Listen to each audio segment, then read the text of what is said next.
சொல்ல சொல்ல அப்படியே எனக்கு ரீமைண்ட் ஆகிட்டே இருந்துச்சு. ஏன்னா அப்போ இருந்தவங்க வந்துட்டு இங்கே ஒரு 7 to 8 மெம்பர்ஸ் தான் இருக்காங்க. ஸோ எல்லாருக்குமே வந்துட்டு புது ஃபேஸஸாக இருக்குது.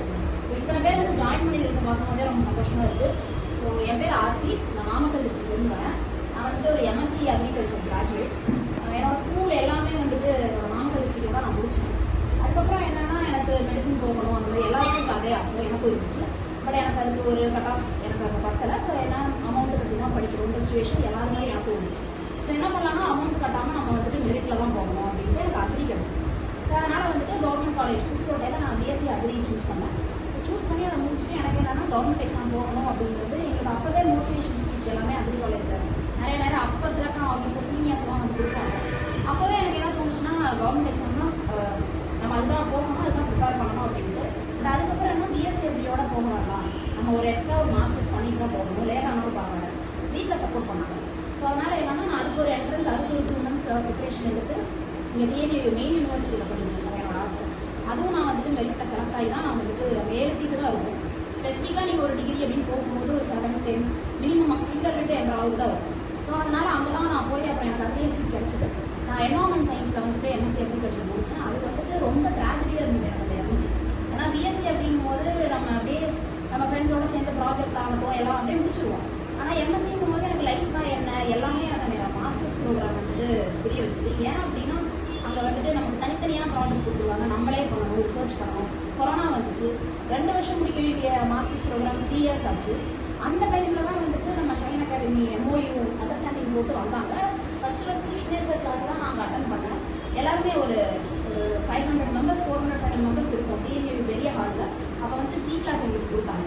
அப்போ கொரோனாக்கு முன்னாடி வந்து சார் எடுத்த கிளாஸஸ் வந்து அப்போவே நம்ம எப்படி கவர்மெண்ட் எக்ஸாம் தான் போக போகிறோம், கன்டினியூ பண்ணலாம் அப்படின்னு சொல்லி நான் கிளாஸ் அட்டன் பண்ணேன். அதுக்கப்புறம் என்னன்னா அது என்னவோ தெரியல 15 நாள் அட்டன் பண்ணி முடிச்ச உடனே லாக்டவுன் போட்டு 8 மாதம் வீட்டில் இருந்தாங்க. நான் படித்த அந்த 15 நாள் ஆரம்பிச்சது அப்படியே ஒரு ஃபுல் ஸ்டாப் இருந்துச்சு. திருப்பி எங்களை வந்து அந்த மாஸ்டர்ஸ் ப்ரோக்ராம் கன்டினியூ பண்ணுறதுக்காக செகண்ட் இயர், ஃபஸ்ட் இயர் மட்டும் தான் முடித்தோம் கொரோனாவில். அடுத்து செகண்ட் இயர் வந்தேன். அப்போ வந்துட்டு என்னன்னா தனியாகவே எல்லாம் பண்ணணும் புதுசு. அந்த டைமில் வந்துட்டு எனக்கு டிகிரியே கொடுக்க முடியாதுன்ற அளவுக்கு சுச்சுவேஷன் வந்துச்சு. அது என்னன்னா இந்த ஓடிட்டு இருக்க கிளாக் வந்துட்டு நின்று போச்சுன்னா எப்படி இருக்கும், ஒன்றுமே பண்ண முடியாது. அந்த டைமில் நான் வந்துட்டு அப்படியே ஒரு I was a stop clock when I was doing my master's program. அப்போ யார் ஹெல்ப் பண்ணாங்கன்னா அப்பா அம்மா மட்டும்தான். அவங்க மட்டும்தான் கூட இருந்தாங்க, வேறு யாருமே கூட இருந்தவங்க எல்லாருமே பாதி அவங்க ஒர்க்கை முடிச்சுட்டு போயிடுவாங்க. இப்போது நான் சொல்கிறது வந்துட்டு என்னென்னா நீங்கள் எவ்வளோ இயர்ஸ் படிக்கிறீங்க, அது 25 ஆகட்டும் 30 years ஆகட்டும், உங்களுக்கு வந்து அப்பா அம்மா மட்டும்தான் கூட இருப்பாங்க. எனக்கு அவங்க தான் இன்ன வரைக்கும் இருந்துட்டு இருக்காங்க. சிஸ்டர், என்னோட பிரதர் இல்லை, இவங்க 4 பேரும். ஏன்னா நான் என்ன சொல்லுவேன்னா be loyal to your parents. Parents லாயலாக இருந்தோம்னாலே நமக்கு வர வேண்டிய சக்ஸஸ் சீக்கிரமாகவே நம்மகிட்ட வந்துடும். நான் அப்போ அதுக்கப்புறம் மாஸ்டர்ஸ் முடிக்கிறதுக்கு வந்துட்டு 2022 மார்ச் ஏப்ரல் ஆகிடுச்சு. உடனே வந்து நான் எங்கள் ஜூனில் ஜாயின் பண்ணிட்டேன் சார் பண்ணிட்டு. ஏன்னா என் ஃப்ரெண்டு ஒருத்தவங்க வந்து ஜாயின் பண்ணியிருந்தாங்க. அதுக்கப்புறம் என்னன்னா நான் TNPSC ஜாயின் பண்ணேன். TNPSC ஜாயின் பண்ணி ஒரு 9 months நான் கிளாஸ் அட்டன் பண்ணேன். இருக்க ஸ்டாஃப்ஸ்லாம் வந்து நல்லா மோட்டிவேட் பண்ணுவாங்க.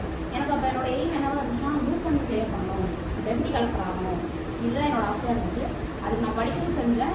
அப்புறம் படிக்க என்னாச்சுன்னா அப்போ என்னோட ஏஜ் வந்து நான் இங்கே ஜாயின் பண்ணும்போது 25 years. ஏஜ் சொல்கிறதுனால இங்கே ஒன்றும், ஏன்னா எல்லாருமே நாட்டு தான் படிச்சுருக்கோம், எனக்கு அப்போ எந்த பிரச்சனையும் கிடையாது. ஏஜை பற்றி பேசணும் அப்படின்னு நினைக்கிறாங்க. ஏன்னா எனக்கு அப்போ 25 years தான் நான் வந்து ஜாயினே பண்ணேன். பண்ணும்போது 25 ஆகுது, அடுத்து அப்புறம் அப்படியே 26 ரீச் ஆகுது. என்ன பண்ணுறது, ஏஓ வரும், அது TNPSCயில் அக்ரி ஆஃபீஸில் ஒரு எக்ஸாம் வரும். ஸோ அதை நான் வந்துட்டு என்ன பண்ணேன்னா இங்கே நம்ம காமன் கிளாஸ் இருப்பாங்க, சைட் பை சைடு என்னோட அக்ரி நானே நோட்ஸ் எடுத்து படிச்சுட்டு இருந்தேன். இங்கே கிளாஸ் எடுத்துகிட்டு இருப்பாங்க, நான் அங்கே வந்துட்டு கிடைக்கிற டைமில் தான் அந்த ஹாலில் போய் உட்காந்து டிஸ்டர்ப் பண்ணக்கூடாது அப்படின்னு அங்கே வந்து அக்ரி படிப்பேன். இங்கே TNPSC கிளாஸ் வந்து பாலிடிக்ஸ் அட்டன் பண்ணுவேன். இப்படி தான் போயிட்டு இருந்துச்சு. அந்த TNPSC ஏஓ என்னாச்சுன்னா வேகன்சி ரொம்ப குறைக்க ஆரம்பிச்சிட்டாங்க. 80 நான் எழுதும்போது 2023 80 நம்பர்ஸ் தான் இருந்துச்சு. அது அப்படியே டபுள் டிஜிட் சிங்கிள் டிஜிட் ஆக ஆரம்பிச்சது, 8, 7 இப்படி வர ஆரம்பிச்சிருச்சு. அந்த அட்டம்ப்டே எனக்கு கிடைக்கல. ஏன்னா அப்போ அது வந்துட்டு 2 பேப்பர் நம்ம எழுதணும். நான் போய் எழுதுனேன். அவ்வளோ படிச்சுமே வந்து சொல்லப்போனால் என்னால் அப்போ வந்துட்டு ஒரு 80% தான் என்னால் போர்ஷன் கவர் பண்ண முடிஞ்சு. ஸோ எனக்கு அது வராதனால எழுதிட்டு ரிசல்ட்டுக்குமே 1 year டிலே பண்ணாங்க. அப்போ தான் என்ன பண்ணால் நாங்கள் ரிசல்ட்டை போய் பேசும்போது நீங்கள் வந்துட்டு பேங்க் ட்ரை பண்ணுவேன். நானும் கேட்டேன் சார் நான் பேங்க் ட்ரை பண்ணலாமா, நான் இப்போ TNPSCக்காக நான் 9 months ஸ்பெண்ட் பண்ணிட்டேன், எனக்கு இதுலேயே ஒரு 1 year போயிடுச்சு, எனக்கு 26 ஆகிடுச்சு, நான் என்ன பண்ணுறது. அப்போ சார் சொன்னார் பரவாயில்ல நீங்கள் ட்ரை பண்ணுங்க அப்படின்னு சொல்லிட்டு இங்கே. ஏன்னா அப்போ எனக்கு ஆப்டிடியூட்னா என்னன்னு தெரியாது, ரீசனிங்னா எனக்கு தெரியாது. TNPSCக்கு கொஞ்சம் ஆப்டிடியூட் நம்ம படிக்கிற மாதிரி இருக்கும். இப்போ சிலபஸ் சேஞ்ச் பண்ணிட்டாங்க. பட் அப்போ வந்து நமக்கு ஒரு 25 marks அந்த மாதிரி தான் பிலிம்ஸ் இருந்துச்சு. விக்னேஸ்வரோட கிளாஸ் அட்டன் பண்ணும்போது தான் எனக்கு ஆப்டிடியூட்னா என்ன, அது எப்படி இருக்கும், அதோட இன்ட்ரடக்ஷனே எனக்கு அப்போ தான் தெரிஞ்சுது. அதுக்கப்புறம் அதை ஒரு பேஸாக வச்சு நானே வந்துட்டு இங்கே இருக்கவங்க பேங்கிங் ஃப்ரெண்ட்ஸ் எல்லாம் இருக்கும், அவங்க கூட சேர்ந்து அப்படியே நான் பிலிம்ஸ் ஸ்ட்ராங் பண்ணிட்டு மெயின்ஸ் என் ஃப்ரெண்டோட சேர்ந்து நான் படிக்க ஆரம்பித்தேன். அந்த ஹாலில் லைப்ரரியில் உட்காந்து எப்பவுமே ஹெட்ஃபோன் போட்டு என் ஃப்ரெண்டோட அக்ரி தியரி எல்லாம் முடிக்கணும் அப்படின்னு சொல்லி 6 monthஸில் நாங்கள் படிச்சு முடிச்சோம். அப்போ நான் எக்ஸாம் எழுதுனேன். நான் ப்ரிலிம்ஸ் மெயின்ஸ் எல்லாமே கிளியர் பண்ணி இன்டர்வியூ போனால் என்னால் கிளியர் பண்ண முடியல. ஸோ அப்போ என் ஃப்ரெண்டு என்னாச்சுன்னா அவங்களுக்குமே வந்துட்டு ப்ரிலிம்ஸ் கிளியர் ஆகல. ஆனால் நான் ப்ரிலிம்ஸ் கிளியர் பண்ணேன். அவங்க என்ன பண்ணாங்கன்னா, எனக்கு சென்னையில் நான் மெயின்ஸ் எழுத போகும்போது எனக்கு எங்கே போகணும் வரணும் எதுவும் அப்போ அந்தளவுக்கு தெரியாது. என்னை வெயிட் பண்ணி கூட்டிகிட்டு போய் எக்ஸாம் எழுத வச்சு வந்தாங்க. வந்ததுக்கப்புறம் என்னன்னா, அவங்க கிளியர் ஆகிறதுனால அவங்க என்ன பண்ணாங்க, திரும்ப அவங்க குரூப் படிக்க ஆரம்பிச்சிட்டாங்க. நான் செகண்ட் அட்டெம்ப்ட்டுக்கு இங்கிருந்து நான் வெக்கேட் பண்ண ஆரம்பிச்சேன். வெக்கேட் பண்ணிட்டு எங்கள் அம்மாவுக்கு அப்போ என்னாச்சுன்னா, she was affected by myofascial pain. அவங்களுக்கு வந்துட்டு எல்லா ஜாயின்ட்லையுமே பெயின் வர ஆரம்பிச்சிச்சு. என்னன்னே தெரியல, அவங்க வந்து படுத்தபடி ஆகிட்டாங்க. அதனால் சார் சொல்லியிருக்காரு, இந்த மாதிரி ஆர்த்தி வந்துட்டு இன்டர்னலாக நிறையா ஃபேஸ் பண்ணாங்க. அந்த இன்டர்னல் அப்படிங்கிறது வந்துட்டு என்னால் ஒரு நாளில் சொல்லிட முடியாது. அவ்வளோ கஷ்டம் பார்த்தோம். எனக்கு வந்துட்டு கடவுள் புண்ணியத்தில் அப்பா அம்மா வந்துட்டு என்னன்னா, ஃபினான்ஷியலாக எந்த பிரச்சனையும் கொடுக்கல. பட் மென்டலாக எங்களுக்கு வந்துட்டு நிம்மதியே இருக்கு கிடையாது. ஏன்னா என் ஃப்ரெண்டை நான் ஸ்பெசிஃபிக்காக அந்த இடத்துல சொல்கிறேன்னா, அந்த ஃபஸ்ட் அட்டெம்ப்ட் முடிக்கல. அப்புறம் சார் சொல்கிறேன், சார் என்னால் இங்கே கன்வியூ பண்ண முடியாது சார், நான் வந்துட்டு வெக்கேட் பண்ணிட்டு கிளம்புறேன்.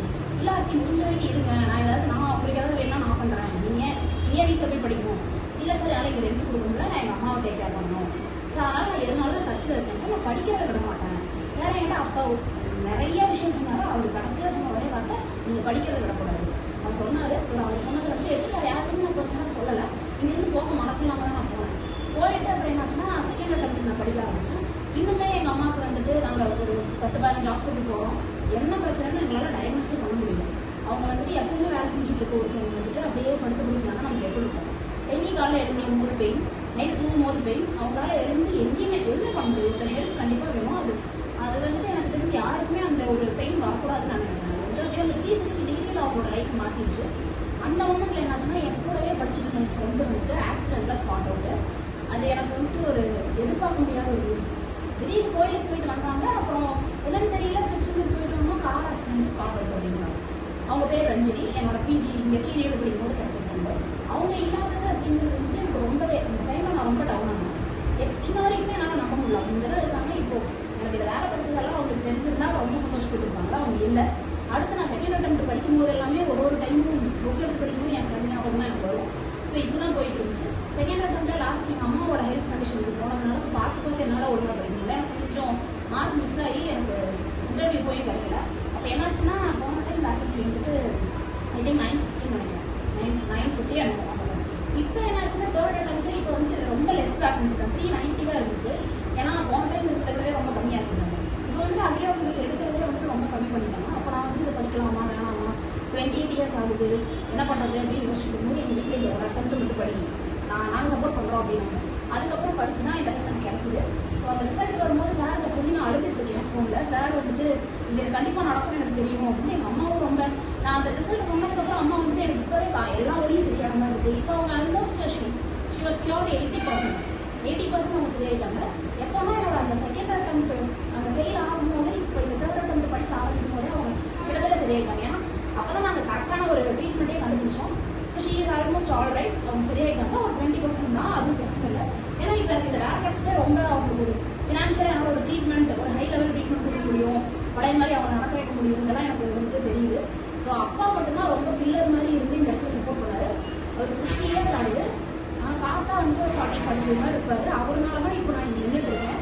இப்போ இங்கே நிற்கிறது, இந்த சக்ஸஸ், இந்த ரெக்கக்னிஷன், இந்த வாழ்க்கை எல்லாமே எங்கள் அப்பாவோட தான். நான் கடவுள்கிட்ட வேண்டது எப்பவுமே என்னோட பாஸ் ஆகிறதுக்கு முன்னாடி என் அம்மாவை சரி பண்ணணும். எனக்கு வேலை இல்லாட்டி கூட பரவாயில்ல, நான் படிச்சுட்டு இருக்கேன், அப்பா இதே மாதிரி இருக்கணும், இது மட்டும்தான். ஏன்னா இடையில நிறைய பேர் விட்டு போனாங்க. இப்போ நீங்களுமே வேஸ்ட் பண்ணிட்டீங்க. நீங்கள் படிச்சுட்டு இருக்க டைமில் வந்துட்டு ஒரு சில ஃப்ரெண்ட்ஸ் கூடவே இருப்பாங்க. திடீர்னு நல்லா நீங்கள் சாப்பிட்டியா, தூங்குறியா, நீங்கள் ஊருக்கு போயிட்டீங்கன்னா போய் சேர்ந்துட்டியா எல்லாமே கேட்பாங்க. ஒன்ஸ் அப்பாட்டி அவங்க வந்துட்டு அப்படியே என்னென்ன ரீசன் சொல்லாமல் போஸ்ட் ஆகி போயிடுவாங்க. இதுக்கெல்லாம் நடந்துருக்கணும். எனக்கு நிறைய பேர் போஸ்ட் பண்ணிட்டு போயிட்டாங்க. இது சொல்லக்கூடாதுன்னு நினச்சேன். ஏகப்பட்ட பேர் ரீசனே சொல்ல மாட்டாங்க. அப்போ என்னன்னா, நமக்கு அப்பா அம்மா தாண்டி சில வெல் விஷஸ் தேவைப்படும் இல்லைங்களா? கரெக்டு தானே? ஆனால் ஏன்னா அவங்ககிட்ட தான் நம்ம சில விஷயத்த சொல்ல முடியும். அப்பா அம்மா கிட்ட எல்லாத்தையும் சொல்ல முடியாது. எனக்கு என் சிஸ்டர் இருந்தாங்க, என்னோட ஃப்ரெண்டு ஒருத்தவங்க அவங்க வந்துட்டு ஆக்சிடென்ட்டு ஸ்பாட் அவுட்டுங்கிறத இன்ன வரைக்கும் நம்ப முடியல. அதை தாண்டி ஒரு ஸ்கூல் ஃப்ரெண்டு, அவங்க எப்பவுமே காலையில் பக்கத்து வீடு தான். அவங்க வந்துட்டு ஐடி ஒர்க் பார்ப்பாங்க. அவங்களோட ஷிஃப்ட் முடியறதே நைட்டு வந்துட்டு 2 மணி. ஆனால் டெய்லி என்னை 4 மணிக்கு அலாரம் வச்சு எழுப்பி விடுவாங்க. நான் அலாரமே வைக்க மாட்டேன். ஏன்னா நான் ஒரு ஒர்க் பண்ணிட்டு படித்தேன், ஒரு பார்ட் டைமாக ஒரு ஒர்க் பண்ணிட்டு படித்தேன். அப்புறம் சார்கிட்ட சொன்னால் வந்து கொஞ்சம் பிரேக் எடுத்து படிங்க அப்படின்ற மாதிரி சொன்னாங்க. அதையும் பார்த்து எனக்கு தூக்கமே இருக்காது. ஒரு 1 o'clock ஆகிடும். நான் ஒர்க்கும் முடிச்சுட்டு படிக்கவும் செஞ்சுட்டு ஒரு 1 o'clock ஆகிடும். திருப்பி நான் 4க்கு எழுந்திருக்கணும். கிட்ட சொல்லிடுவேன், ஒரு வேளை நான் எந்திரிக்கல அப்படின்னா நான் எந்திரிக்கிற வரைக்கும் நீ கால் பண்ணிகிட்டே இரு. 4:30 ஆனாலும் சரி, அவங்க வந்துட்டு 2 மணிக்கு தான் படுப்பாங்க. நான் 5 o'clock வரைக்கும் எந்திரிக்கலனாலும் எனக்கு ஒரு 10-15 கால் பண்ணிகிட்டே இருப்பாங்க. நான் எழுந்து படிக்க ஆரம்பிச்சதுக்கு அப்புறம் தான் அவங்க தூங்க போவாங்க. இந்த மாதிரி ஒரு சில ஃபியூ பீப்புள்ஸ் எனக்கு இன்னமும் கூட இருக்காங்க. பாதி பேர் இடையில வந்து விட்டுட்டு போயிடுவாங்க. அப்போ என்னன்னா நான் ஒரு சிலர் என்கிட்ட பேசாமல் போயிட்டாங்கன்னா ரீசன் சொல்லணும்னா அதை யோசிச்சுட்டு ஒரு நாள் வேஸ்ட் பண்ணுவேன். அப்புறம் நீ படிக்கிறது இல்லை, ஏன் இவ்வளோ நாள் டைம் வேஸ்ட் பண்ண, உங்களுக்கு ஏஜ் ஆகிடுச்சு நெகட்டிவாக ஒருத்தர் ஒரு வார்த்தை ஒரு நாள் சொல்லிட்டா அந்த டேவே வேஸ்ட் ஆகும். அந்த மாதிரி நீங்கள் என்னை பார்த்து ஒருத்தர் வந்து நீ ஏன் நல்லா ட்ரை பண்ணுற, உங்களுக்கு 28 ஆயிடுச்சு, அம்மாவுக்கு உடம்பு சரியில்லை, நீ கல்யாணம் பண்ண வேண்டியதுன்னா ஒருத்தர் கேட்டால் அந்த நாள் முடிஞ்சிடும், அதனால படிக்க மாட்டேன். இந்த மாதிரி வந்து நீங்கள் வச்சுக்காதீங்க, மைண்டில் எடுத்துக்கிட்டு காதலே வாங்காதீங்க. நான் இந்த மாதிரி காதில் வாங்கி வாங்கி வாங்கி செகண்ட் அட்டம்ப்ட்ல ஏகப்பட்ட நாள் வேஸ்ட் ஆச்சு. மெயின்ஸ் எழுத போகிறதுக்கு முன்னாடி நாள் எங்கள் அம்மாவை போய் ஹாஸ்பிட்டல் அட்மிட் பண்ணோம். அதுக்கப்புறம் தான் ஒரு நாள் எங்களுக்கு சரியாக ஆரம்பிச்சு, அவங்க சரியாக ஆரம்பிச்சு நான் நம்பினேன் இது நமக்கு பேட் டைமு. அது எங்கள் அப்பாவும் சொல்லுவார். அவர் இது வரைக்கும் அழுது நான் பார்த்ததில்லை. அந்த ஒரு மொமெண்ட்டில் தான் நான் அழுது பார்த்தேன். அப்போ தான் எனக்கு ஃபுல்லாகவே சுக்குநூறாக நான் உடஞ்சிட்டேன். அவர் அழுகிறாரு, அவர் அழுது என்ன பண்ண போகிறோம் இப்படி. ஏன்னா என் அக்கா அவங்க வந்துட்டு கூட பார்க்க சிஸ்டர் பிரதர்லாம் அவங்க நார்த் இந்தியா இருப்பாங்க. நினச்சா அவங்களால வர முடியாது. ஸோ அதனால் நானும் மட்டும் தான் பார்த்தோம். இதெல்லாம் தாண்டி வரும்போது உங்களுக்கு லைஃப்பில் கூட ஒரு சிலர் இருப்பாங்க, இல்லாமல் போவாங்க. உங்களுக்குன்னு சொல்லி ஒரு சில பாசிட்டிவ் பீப்புளை மட்டும் கூட வச்சுக்கோங்க. என்னன்னாலும் வந்துட்டு அப்பா தாண்டி அப்பார்ட் ஃப்ரம் பேரண்ட்ஸ் சப்போர்ட் கொடுப்பாங்க இல்லையா, அவங்கள கூட வச்சுக்கோங்க. நீங்கள் ஒன்ஸ் வந்துட்டு ஒரு எமோஷனலி டவுன் ஆகும்போது, இப்போ எக்ஸாம்பிளுக்கு ஒரு படிக்கிறோம், நம்மளால ஸ்பீடாக படிக்க முடியல, இல்லை படித்து ஒரு டெஸ்ட் போகிறோம், அதுக்கு வந்துட்டு நினச்ச மார்க் வரல, இந்த மாதிரிலாம் இருக்கும்போது என்னன்னா நமக்கு வந்து எக்ஸாமில் போய் என்ன பண்ண போகிறோம், மார்க்கே எவ்வளோ கம்மியாக தானே வாங்குறோம், ரியல் எக்ஸாம் இன்னும் டஃப்பாக தான் இருக்கும், நிறைய உங்களுக்கு வந்துட்டு தாட்ஸ் வந்துருக்கும். ஆனால் அப்படியெல்லாம் இருக்கும்போது நீங்கள் என்ன பண்ணணும்னா உங்களுக்குன்னு சொல்லிட்டு ஒரு ஃப்ரெண்ட்ஸ் கிட்ட நீங்கள் சொல்லி தான் ஆகணும். பட் அதை தாண்டி நம்மளை டவுன் பண்ணுறதுக்கு சில பேர் இருப்பாங்க, அவங்கள என்னன்னா நீங்கள் ஒதுக்கி வச்சிடணும். இதுதான் வந்துட்டு நிறைய பேர் கேட்டாங்க, எப்படி how can you overcome from past 5 years அந்த மாதிரிலாம் கேட்டாங்க. பாஸ்ட் 5 years இருக்க தான் செய்யும். நீங்கள் அதை விட்டுட்டு அடுத்தடுத்த ஒரு அட்டம்ப்டில் வந்துட்டு நீங்கள் இவ்வளோ மார்க் வாங்கி ஃபெயில் ஆகிருந்தீங்கன்னா அடுத்த அட்டம்ப்டில் நீங்கள் வந்து கொஞ்சம் கிட்ட வந்துடும். நீங்கள் இம்ப்ரூவ் ஆகிருக்கீங்களான்னு மட்டும் பாருங்கள். ஃபஸ்ட் அட்டம்ப்டில் வந்து நீங்கள் மேபி ஒரு 20 marks 30 marks டிஃபரன்ஸ் தான் ஃபெயில் ஆகிருக்கலாம். அது அப்போ தான் ஃபஸ்ட் அட்டம்ப்டில் எல்லாருமே கிடைச்சிடாது. அதுக்கப்புறம் நீங்கள் செகண்ட் அட்டம் வரீங்கன்னா ஒரு மேபி வந்து உங்களுக்கு 10 to 5 marks தான் டிஃபரன்ஸாக இருக்கும். அப்புறம் நீங்கள் தேர்ட் அட்டம் போகும்போது உங்களுக்கு கிட்ட வந்துடும். நீங்கள் என்னன்னா ப்ராக்ரெசிவாக இருக்கணும். நீங்கள் இம்ப்ரூவ் ஆகிருக்கீங்களா, ட்ரான்ஸ்ஃபார்ம் ஆகிருக்கீங்களான்னு செக் பண்ணிக்கிட்டே வாங்க. ஏன்னா நம்ம இப்போ வரோம், படிக்கிறோம், இங்கே வந்து டைம் ஸ்பெண்ட் பண்ணுறோம், நம்ம அப்பா அம்மா நம்ம என்ன நினைப்பாங்க, நம்ம லைஃப்லேயே டைம் ஓடிட்டு இருக்கு. அப்போ என்னன்னா ஒரு அட்டம்ப்ட் இங்கே கொடுக்குற ஒரு டெஸ்ட்டுமே, ஏன்னா இங்கே நிறைய பார்க்குறேன் கரண்ட் அஃபேர்ஸ்னு சொல்லி பிசினஸ் கொடுக்குறாங்க, அதுக்கப்புறம் நிறைய கொஷின்ஸ் கொடுக்குறாங்க, வாட்ஸ்அப்பில் கொஷின்ஸ் போடுறாங்க. அதெல்லாம் வந்து அவங்க சும்மா போடுறது கிடையாது, உங்களுக்காக. அது இல்லாமல் அதுக்கு பின்னாடி நிறைய பேர் ஒர்க் பண்ணுறாங்க, அது உங்களுக்கு தெரியாது. அதை நீங்கள் கொஞ்சம் வந்துட்டு வேல்யூ பண்ணி நீங்கள் அதெல்லாம் ஒரு கன்சிஸ்டண்ட்டாக அட்டன் பண்ணிங்கனாலே உங்களுக்கு வந்து டிரான்ஸ்ஃபர்மேஷன் தெரியும். என்ன சொல்கிறேன்னா ஒரு நாள் விட்டு ஒரு நாளுக்கு நீங்கள் உங்களோட இம்ப்ரூவ்மெண்ட்டை பார்க்கணும். நான் அதை தேர்ட் அட்டம்ப்டில் பண்ணேன், ஃபஸ்ட் அட்டம்ப்டில் நான் அதை பண்ணல. அதான் சொல்கிறேன், ஒரு நாள் இவ்வளோ படிச்சிருக்கோன்னா அடுத்த நாள் அதை படிக்கும்போது அதை ரிவைஸ் பண்ணும்போது நமக்கு கம்மியான டைம் இருக்கும். அதே மாதிரி தான் ஒரு அட்டம்ப்ட் டு இன்னொரு அட்டம்ப்ட், ஏன்னா 7 அட்டம்ப்ட் கூட போகட்டும், ஒன்றும் பிரச்சனை இல்லை. பட் அந்த இடத்துல வந்து கன்சிஸ்டண்ட்டாக நில்லுங்க. இதை வந்துட்டு ஒரு நாள் படிச்சுட்டு போகிறது, திருப்பி இன்னொரு அட்டம் இருக்குன்னா நான் வேறு ஏதாவது வேலை பார்த்துட்டு வரேன், ஒரு சில சுச்சுவேஷன் இருக்கலாம், ஃபினான்ஷியலாக சப்போர்ட் பண்ணணும், அப்படி இருந்தாலுமே படிக்கிறதுக்கு அந்த டைம் வந்து ஒதுக்கணும். வேறு வேலைக்கு போயிட்டு வந்து படிக்க முடியுங்கிறது வந்து எந்த அளவுக்கு பாசிபிள் எனக்கு தெரியல. அதுக்கு நீங்கள் டைம் ஒதுக்க முடியும் அப்படின்னா நீங்கள் பண்ணலாம். நான் சொல்கிறேன், ஒரு அட்டம்ப்ட்லையும் வந்துட்டு உங்களோட அந்த ஹார்ட் ஒர்க்கோட சேர்த்து அந்த டிசிப்ளின், செல்ஃப் டிசிப்ளின் உங்களுக்கு கன்சிஸ்டன்சி சொல்லுவாங்க. Consistency is the key to சக்ஸஸ்வாங்க. அதுதான் நான் வந்து பர்சீவரன்ஸ், செல்ஃப் டிசிப்ளின் சொல்லுவேன். டிசிப்ளின்ங்கிறது டெய்லி ஆக்ஷன். நீங்கள் ஒரு 1 month படிச்சுட்டு ஹார்ட் ஒர்க் பண்ணால் அது வந்து ரிசல்ட் தராது. நீங்கள் வந்து பர்சீவரன்ஸாக அதை பண்ணிக்கிட்டே இருக்கும், டிசிப்ளினாக இருக்கும். அதான் சொல்லுவாங்க, you should be discipline and focused in your actions. அதுதான் ரிசல்ட்டாக கன்வெர்ட் ஆகும் அப்படின்னு. ஸோ வந்துட்டு பர்சீவரன்ஸ், அதுக்கப்புறம் இந்த ப்ரோக்ராஸ்டினேஷனை வந்துட்டு அவாய்ட் பண்ணணும். ஏன்னா இதை நாளைக்கு பண்ணிக்கலாம், நிறையா நான் பண்ணுவேன். நீ படிக்கிறத நாளைக்கு சேர்த்து படிக்கிறாங்க, ஆனால் அன்னைக்கு படிக்க மாட்டேன், முன்னாடி நாளுக்கும் படிக்க முடியாது, அது ஆட் ஆகிட்டே போகும். இந்த ப்ரோக்ராஸ்டினேஷன் பண்ணி என்னோட ரிசல்ட் வந்து தனித்தனி போயிருந்துச்சு. அது சொல்லுவாங்க, ப்ரோக்ராஸ்டினேஷன்ங்கிறது வந்து இன்னைக்கு ஒரு விஷயத்தை நீங்கள் பண்ணீங்கன்னா அது இன்றைக்கே முடிஞ்சிடும் ஈஸியாக. பட் நீங்கள் தள்ளி போடும்போது உங்களோட ஹார்ட் திங்ஸ்மே ஈவன் ஹார்டராக மாறிடும் அப்படின்றோம், அந்த மாதிரி சொல்லுவாங்க. அதனால என்னன்னா hard work, consistent effort, perseverance and self discipline, இந்த 4 மட்டும் நீங்கள் ஃபோக்கஸ் பண்ணீங்கன்னா கண்டிப்பாக ரிசல்ட் வரும். பட் என்னன்னா அந்த இடத்துல இருங்க, இன்னைக்கு ஏஜ் ஆகுது, அதனால் உங்களுக்கு வந்துட்டு அந்த எஃபிஷியன்சி இல்லை, எல்லாமே எல்லாம் சொல்லுவாங்க. பட் நீங்கள் வந்து டெய்லி உங்களை ஸ்டடி பண்ணுங்க நான் சொல்கிறேன். நான் வந்து இன்னைக்கு நமக்கு வந்து கொஞ்சம் மாதிரி டயர்டாக இருக்குது, நான் நாளைக்கு சேர்த்து படிச்சுக்கோங்க. எல்லாராலையும் ஒரு நாள் 7 months அப்படி கன்சிஸ்டன்ட் படிக்கும் போது வெளியில் போகிற ஒர்க் வரும். இப்போ எனக்கெல்லாம் பாதி நாள் நான் ஹாஸ்பிட்டலில் தான் இருப்பேன். செகண்ட் ஹேண்ட் படிக்கும் போதெல்லாம் என்னால் வீக்லி 7 daysனால் 5 நாள் ஹாஸ்பிட்டலில் தான் இருக்கும். அந்த மாதிரி இருக்கும்போது நீங்கள் மேக்கப் பண்ணுவீங்க. அதுக்கப்புறம் கடவுளாக எனக்கு தேர்ட் அட்டம்ப்டில் வந்து கொஞ்சம் டைம் கொடுத்தாரு படிக்கிறதுக்கு. ஃபுல் என்னோட ஃபோக்கஸ்மே படிப்பில் தான் இருந்துச்சு. நான் வீட்டில் இருப்பேன். காலையில் பிரேக்ஃபாஸ்ட் சாப்பிடும்போது நான் எங்கள் அப்பாவை பார்க்க மாட்டேன். மதியம் லஞ்ச் டின்னர் அப்போ மட்டும்தான் நான் எங்கள் போடுவாங்க. நான் வந்து ரூம்லேயே தான் இருப்பேன். அப்பா அம்மா 2 பேரும் ஒரே வீட்டுக்குள்ள இருப்போம். ஆனால் அவங்க 2 பேரையுமே வந்துட்டு நான் மதியம் ஒரு டைம் அப்புறம் மறுபடியும் டின்னர் சாப்பிடுவேன். இந்த 2 டைம் தான் பார்ப்பேன். ஈவினிங் ஏதாவது சூப் குடிச்சிட்டு இருப்பாங்க. கொஞ்சம் டயர்டாக இருப்பேன், இதை ரெஸ்ட் எடுத்துட்டாவது படிச்சுட்டே இருந்தாலும் ஆயிரப்போகுது, எங்கள் அம்மா பயப்படுவாங்க. ஏதாவது சூப் வச்சு கொடுப்பாங்க. அதை குடிக்கும் போது கூட எனக்கு புக்கு மேலாம் கான்சன்ட்ரேஷன் இருக்கும். என்ன குடிக்கிறான்னு கூட எனக்கு ஞாபகம் இருக்காது. என்னோட ஃபுல் ஃபோக்கஸ் அந்த புக். அந்த 5 நிமிஷம் கூட ரிலாக்ஸ் ஆக மாட்டாங்க. அதாவது ரொம்ப அப்படியே இருந்து அதுதான் அப்படி இருந்தால் தான் வேலை கிடைக்கும் அப்படி கிடையாது. கொஞ்சம் வந்துட்டு அந்த எக்ஸாமுக்கு முன்னாடி ஒரு 1 month 2 months வந்து தூக்கத்தெல்லாம் நீங்கள் அவாய்ட் பண்ணுவீங்க. அது என்ன பண்ணுவோம்னா, இப்போ நோட்டிஃபிகேஷன் வந்துட்டு ஒரு எக்ஸாம்பிளுக்கு ஒரு 7 months கழிச்சுன்னா நமக்கு எக்ஸாம் எழுதினா நீங்கள் முன்னாடியே ஒரு 8 months முன்னாடியே படிச்சு முடிச்சிடும். ஃபஸ்ட்டு படிச்சு முடிச்சு எக்ஸாமுக்கு ஒரு 2 மாதம் முன்னாடி நீங்கள் டெஸ்ட் அட்டன் பண்ணணும். அப்படி நீங்கள் அட்டன் ஏன்னா நான் நோட்டிஃபிகேஷன் கொடுத்தப்பறம் நான் படிக்கவே ஆரம்பிப்பேன் அப்படின்னா கண்டிப்பாக போர்ஷன் முடிக்க முடியாது, உங்களை செல்ஃப் அனலைசிஸ் பண்ண முடியாது. நீங்கள் இம்ப்ரூவ் ஆகிருக்கீங்களா, உங்களோட அட்டெம்ப்ட் எல்லாம் இன்க்ரீஸ் ஆயிருக்கா, ட்ரான்ஸ்ஃபார்ம் ஆயிருக்கீங்களா, எதுவுமே ஸ்டடி பண்ண முடியாது. நீங்கள் உங்களை ஸ்டடி பண்ணாத தவிர யாருமே உங்களை ஸ்டடி பண்ண முடியாது, உங்களை இம்ப்ரூவ் பண்ண முடியாது. அதனால இப்போ அடுத்த வருஷம் இப்போ இந்த வருஷம் போயிடுச்சா, நோட்டிஃபிகேஷன் வருதுன்னா வரதுக்கு முன்னாடியே நீங்கள் ப்ரீ பிளான் பண்ணிக்கணும். இந்த மந்த்ஸ் ஃபுல்லாகவே இதெல்லாம் முடிச்சிடணும். நீங்கள் சொல்ல போனால் ஃபிங்கர் டிப்பில் எல்லாத்தையும் முடிச்சிடணும். அப்படி முடிச்சாதான் அந்த நோட்டிஃபிகேஷன் வந்தப்போ அப்ளை பண்ணி முடிச்சுட்டு என்ன பண்ணணும்னா படிக்கிற வேலையை விட்டு பார்க்கணும். அப்போ வந்து என்ன ஜஸ்ட் டெஸ்ட் அட்டன் பண்ணுறது. இப்போ டிஎன்பிஎஸ்சினா ரிவைஸ் பண்ணணும். எனக்கு வந்துட்டு ப்ரிலிம்ஸ் எல்லாமே பேங்கிங் அந்த ஆப்டிடியூட் ரீசனிங் ஒர்க் அவுட்ஸ் எல்லாம் போக முடியும். இதே வந்துட்டு மெயின்ஸ்னு பார்த்தா டிஎன்பிஎஸ்சி மாதிரி தியரி ஏகப்பட்ட தியரி படிக்கிற மாதிரி. அப்போ நீங்கள் வந்து கீப் ஆன் ரிவைஸ் பண்ணிக்கிட்டே இருக்கும். அதனால நீங்கள் நோட்டிஃபிகேஷன் கொடுத்ததுக்கப்புறம் ரிவிஷன் டைமுக்கு மட்டும்தான் ஒதுக்கணும். அப்போ படிச்சீங்கன்னா கண்டிப்பாக சக்ஸஸ் பண்ண முடியாது. ஒரு சிலர் வந்துட்டு 10 பேரில் ஒருத்தர்னா கணக்கில் எடுத்துக்க வேண்டாம். அதனால் இந்த மாதிரி பிளான் பண்ணிக்கோங்க. நீங்கள் வந்து முன்னாடியே முடிச்சிட்டிங்கன்னா அதுக்கப்புறம் நீங்கள் ரிலாக்ஸாக போய் எக்ஸாம் எழுதலாம். அந்த ப்ரெஷர் ஆகிட்டு தெரிஞ்சதை மறந்துட்டு அந்த மாதிரிலாம் எதுவும் பண்ண தேவையில்ல. இந்த மாதிரி பண்ணிக்கோங்க. அதான் சொல்கிறேன், இடையில நிறைய பேர் வந்துட்டு நம்மளை வந்துட்டு இடையில பாதிகள் நின்று போகிறதெல்லாம் கண்டுக்காதீங்க. கூட யாரும் இல்லைனாலும் தனியாக நின்று போராடுங்க. நான் கடைசி வரைக்கும் தனியாக தான் நின்றேன். எனக்கு சப்போர்ட் பண்ணது எங்கள் அப்பா அம்மா தான். அவங்க இல்லைன்னா இந்த இடம் வயசு எவ்வளோ ஆனால் என்ன பார்த்தா அப்படி தெரியாது 28 மாதிரி. ஆனால் வெளியில் எல்லாருக்கிட்டையும் வயசு கம்மியாக சொல்லிட்டு அப்படி தான் நாங்கள் மேனேஜ் பண்ணிட்டு இருக்கோம்.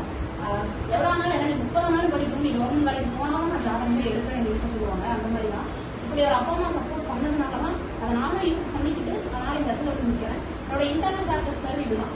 ஏன்னா ஹெல்த் கண்டிஷன் அவன் என்னன்னாலும் வந்துட்டு சில இதெல்லாம் மணி கொடுத்து சரி பண்ண முடியாது, நிம்மதி போயிடும், படிக்க முடியாது. இது எல்லாமே நான் அஃபெக்ட் பண்ணி 3rd அட்டம்ல எங்கள் அப்பா அம்மா வந்துட்டு என்ன சொன்னாங்கன்னா, ஏஜ் ஆனால் பரவாயில்ல ஒரு வருஷம் நான் உடம்பு சொல்லாமல் இருந்தனாலும் உங்களுக்கு ஆயிடுச்சு. ஸோ என்ன பண்ணுறாங்கன்னா என்னால் தான் ஒரு 2nd அட்டம் போயிடுச்சு. எங்கள் அம்மாவுக்கு ஒரு கில்ட்டி ஃபீல். சரி இந்த அட்டம் படிக்க சொல்லி அவங்க கில்ட்டி ஃபீல் முதல்ல அவங்களுக்கு போகணுன்றதுக்காகவே என்ன பண்ணேன், இந்த அட்டம்ல வாங்கியே ஆகும். இந்த அட்டம் ரொம்ப சேலஞ்சிங்காக இருந்துச்சு. ஏன்னா வேகன்சி 390, இது வரைக்கும் இப்படி ஒரு லெஸ் வேகன்சி வந்ததில்லை. ப்ரிலிம்ஸ் மெயின்ஸ் எல்லாமே ஹை ரேஞ்ச் கட் ஆஃப். டோட்டலாக 390 வேகன்சி. நான் இன்டர்வியூ போகிறேன், December 27 வந்து சென்னை இன்டர்வியூ போகிறேன். இன்டர்வியூ போகிறப்ப 4 பேனல் மெம்பர்ஸ்க்கு ஒரே பேனல் ஸ்டூடெண்ட்ஸ்க்கு வந்துட்டு ஒரே இடத்துல தான் வெரிஃபிகேஷன் நடக்குது. அந்த 4 பேனல் அட்டன் பண்ண அந்த ஸ்டூடெண்ட்ஸ் மட்டுமே அங்கே 300 பேர் இருப்போம். என்னன்னா மதியானம் வந்து 300 பேர் இருக்காங்க, மொத்த சீட்டே 390, இங்கேயும் 300 பேர் இருக்கும். ஆல் இந்தியா லெவலில் நடக்குது. மதியானம் 300 பேர் வந்திருப்பாங்க. எப்படி நமக்கு கிடைக்கும்? இந்த மாதிரி நான் யோசிச்சேன். இன்டர்வியூ போகிறதுக்கு முன்னாடி வரைக்கும் இந்த ஹால்லேயே 300 மெம்பர்ஸ் இருக்கும், வேகன்சி 390 தான், இதெல்லாம் கிடைக்குமா அப்படின்ற மாதிரி இருந்துச்சு. ஆனால் எல்லாருமே சொல்லுவாங்க எவ்வளோ வேக்கண்ட் இருந்தாலும் உங்களுக்குன்னு ஒரு வேக்கண்ட் இருக்குன்னு நினச்சி எஃபோர்ட் பண்ணிங்கன்னா கிடைக்கும். மாதிரி என் கேஸ் நான் நம்பவே இல்லை. ஆனால் என் கேஸில் இது நடந்துருக்கு. ஏன்னா இந்த டைம் ரொம்ப கஷ்டப்பட்டேங்க. ஆஸ்பரண்ட் டு அச்சீவர் அப்படிங்கிறது வந்துட்டு ஒரு சிலர் படிக்கிற வேலை மட்டும் இருக்கும். அவங்க அந்த கஷ்டம் மட்டும் யாருமே ஈஸியாக வாங்க முடியும். பட் எனக்கு வந்து ரொம்ப அப்ஸ் அண்ட் டவுன்ஸ் நிறையா இருந்துச்சு. அது வந்துட்டு என்ன சொல்றது, ஈஸியாகவே நான் இதை வாங்கலை. ரொம்ப கஷ்டப்பட்டு தான் வாங்கினேன். அதுதான் சார் ஏன்னா நான் ஒரு டைம் கால் பண்ணி சார் கிட்ட வந்துட்டு, சார் ஹாஸ்பிட்டல் போகிற ஃப்ரீக்வன்சி குறைஞ்சாவே போதும் சார், நான் படிச்சிருக்கேன் சார். அது ஒன்றும் இல்லை, அத்தி சரியாயிடும், இப்படிதான் இருக்கும், கண்டிப்பாக வந்து உங்கள் அம்மா சரியாயிடுவாங்க, நீங்கள் படிப்பீங்க, நான் உங்களுக்காக ப்ரே பண்ணிக்கிறேன் சார் அப்படி சொல்லுவார். அந்த மாதிரி அப்போ அந்த மூமெண்ட்லாம் சேஞ்ச் ஆனது எப்போனா இந்த தை 1ஆம் தேதி 2026 என்னோட ரிசல்ட் பார்த்த போனால்.